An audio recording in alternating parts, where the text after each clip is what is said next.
let's talk about the reaction with bases. How do metals react with bases? Now, first of all, how do you identify bases?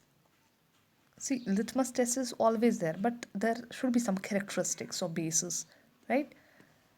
Generally, bases are bitter in taste, right? Soapy in touch, okay? Let me give you examples of bases. That's NaOH, sodium hydroxide, CaOH2, calcium hydroxide.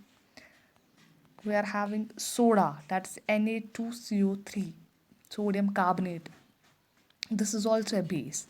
Now let's see how metals react with bases. Metals react with bases to produce hydrogen gas. Here also with acids, metals have tendency to produce hydrogen gas. But if this acid is strong oxidizing agent, then instead of hydrogen, water is formed, as we saw in the nitric acid, case of nitric acid, right? So in this case, metals react with bases to form salt and hydrogen gas. So let's take the example of a metal, say zinc. So zinc combines with base, say sodium hydroxide, and it will form sodium zincate, Na2ZnO3. This is nothing but a salt, plus hydrogen is released. This is important because the hydrogen gas, because with the emission of hydrogen gas, you get to know that okay, metal has reacted with base.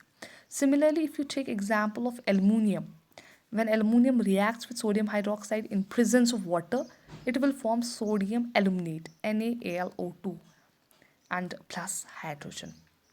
So all metals react with bases and they will release hydrogen gas.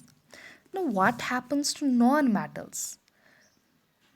So again, it's not like non-metals do not react with bases as it was in the case of acid. Non-metals do react with bases, but little differently. It's not non-metal which directly reacts with bases, but the oxides of non-metal react with bases to form salts and water. It means non-metal is not directly reacting with a base, but yes, oxides of non-metal can react with base and form salt and water. Okay, water, here it's water.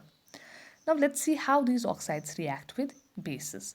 Say a non-metal oxide like sulfur dioxide, carbon dioxide. Okay, so when a non-metal oxide, say carbon dioxide, is reacting with a base, sodium hydroxide, so it will form salt, that is sodium carbonate, Na2CO3, that's sodium carbonate, and water is formed.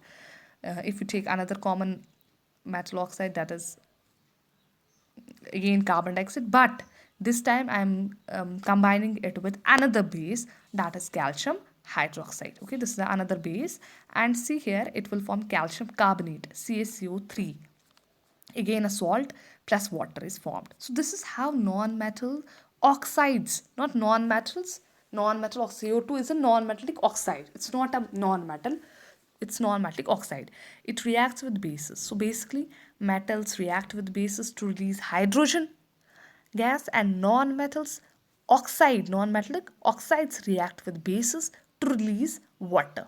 So that is the difference between metals and non-metals. Thank you.